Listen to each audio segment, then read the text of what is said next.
آج 10 شعبان ہے، تو 15 شعبان جو ہے وہ رات ہوتی ہے جس کو لیلۃ البراءت کہا جاتا ہے۔ عربی زبان میں لیلۃ البراء، لیلہ کا معنی رات اور براءت کا معنی نجات والی رات، جس کو ہم فارسی کے اندر اور پھر اردو کے اندر بھی شب برات کہتے ہیں، یعنی ایسی رات جس میں اللہ رب العزت بندوں کی نجات کا فیصلہ کرتا ہے۔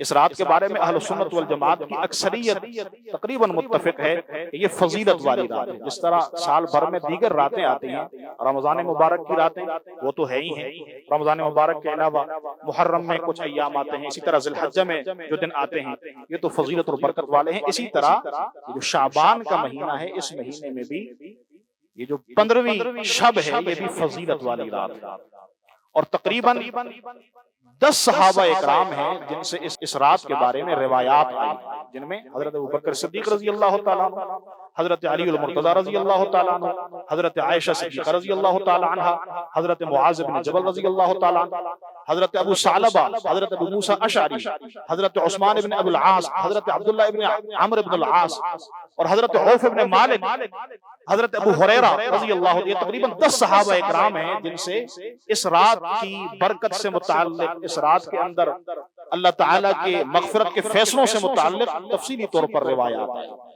اس لیے ان روایات سے یہ بات تو ثابت ہوتی ہے کہ یہ فضیلت والی رات ہے اور برکت والی رات ہے، اور بطور خاص بعض روایات میں یہ بات آئی ہے کہ اس رات میں اللہ رب العزت آسمان دنیا پر اپنی شان کے مطابق نزول فرماتے ہیں، اترتے ہیں جیسے اس کی شان ہے، وہ اپنی رحمت کو بہت زیادہ متوجہ کرتے ہیں۔ اور ویسے تو اللہ رب العزت کی رحمت کا نزول ہر رات ہوتا ہے، لیکن وہ رات کے آخری پہر میں، لیکن شب برات میں غروب آفتاب کے بعد سے لے کر صبح صادق تک مسلسل اللہ کی طرف سے رحمتیں برستی رہتی ہیں، اور اللہ کی طرف سے ایک منادی آواز لگاتا ہے کوئی استغفار کرنے والا، ہے کوئی توبہ کرنے والا، ہے کوئی مجھ سے روزی مانگنے والا، ہے کوئی ایسا آدمی جو اپنی مصیبت کو دور کرنے کی دعا کرے تو میں مصیبت بھی دور کر لوں، اس کو نجات بھی عطا کر دوں، اور اس کو روزی بھی عطا کروں، اس کی مغفرت بھی کر لوں، اس کی توبہ بھی قبول کروں۔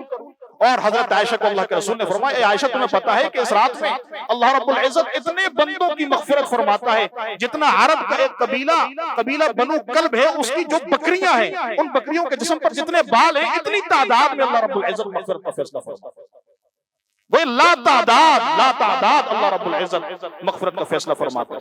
لیکن فرمایا کہ کچھ لوگ ایسے ہیں کہ جن کی اللہ رب العزت مغفرت نہیں کرتا، ان میں ایک مشرک، اللہ کے ساتھ شرک کرنے والا، دوسرا کینہ پرور، جس کے دل میں اپنے مسلمان بھائی کے لیے کینہ موجود ہو، کدورت موجود ہو، اور وہ اپنے دل کو صاف نہ کرے۔ ایک تو بے اختیاری چیز ہوتی ہے، لیکن ایک یہ کہ جان بوجھ کر اپنے دل میں اپنے مسلمان بھائی کے لیے کینہ لائے، بغض لائے۔ فرمایا ایسا آدمی بھی جب تک توبہ طائب نہیں ہوگا اس کی مغفرت بھی نہیں ہوگی۔ والدین کا نافرمان، اس کی مغفرت نہیں ہوگی۔ شراب کا عادی، جو شراب کو نہ چھوڑتا ہو، توبہ نہ کرتا ہو، مسلسل پیتا ہو، ایسے آدمی کی مغفرت بھی اس رات میں نہیں ہوگی۔ اور ایک روایت میں یہ آتا ہے کہ اپنے شلوار کے جو پائنچے ہوتے ہیں ان کو ٹخنوں سے نیچے کرنے والا، اس کی مغفرت بھی اس رات میں نہیں ہوگی۔ کسی کو ناحق قتل کرنے والا، تو میرے محترم دوستو ایسے لوگوں کی مغفرت نہیں ہوگی۔ ہاں توبہ کر لیں تو توبہ کو تو اللہ قبول کرنے والا ہے۔ اس لیے میرے محترم دوستو جو حدیث سے ثابت ہے وہ یہی ثابت ہے کہ اس رات میں جتنا جس کی استطاعت ہے وہ اٹھ کر عبادت کرے، نوافل پڑھے، ذکر و اذکار کرے، تلاوت کرے، درود شریف کا اہتمام کرے، استغفار کرے۔ اور گھر کے اندر علماء نے یہ فرمایا کہ یہ معاملات مسجدوں میں اجتماعی شکل میں نہ ہو۔ انفرادی طور پر کوئی آدمی آ جائے اپنے طور پر اور اس طرح کوئی اجتماع ہو جائے وہ تو بات سمجھ میں آتی ہے، لیکن حکم یہی ہے کہ نوافل کے بارے میں رحمت عالم صلی اللہ علیہ وسلم کی یہ سنت ہے کہ وہ گھر کے اندر ہی کی جائے، چھپ کر کی جائے، جس میں ریاکاری کا کوئی شبہ نہ ہو۔ اور اس کے علاوہ اس رات میں بعض لوگ اپنی طرف سے کچھ عبادات مقرر کر لیتے ہیں، کچھ نوافل، اس کی سند کبھی ہوتی بھی نہیں ہے، کوئی پتہ نہیں ہوتا کہ یہ کہاں سے یہ نوافل نکالیں۔ تو میرے محترم دوستو حدیث سے جتنی بات ثابت ہے، اکابر علماء امت سے جتنی بات ثابت ہے، اسی پہ عمل کرو، اسی میں برکت ہے۔ اس کے علاوہ اپنی طرف سے طریقہ ایجاد کرنا کہ فلاں نماز کو فلاں طرح پڑھیں گے تو ہماری عبادت قبول ہوگی اور مغفرت ہو جائے گی، یہ اپنی طرف سے بنائی ہوئی بات ہے۔ اسی طرح حلوے مانڈوں کے اندر پڑ جانا، حلوے پکانا، چراغاں کرنا، ان کی کوئی اصل نہیں ہے شریعت کے اندر، بلکہ یہ بدعات ہیں۔ ان کی وجہ سے آپ کی جو دیگر عبادات ہیں ان کے اندر پہ برکتی آ جائے گی۔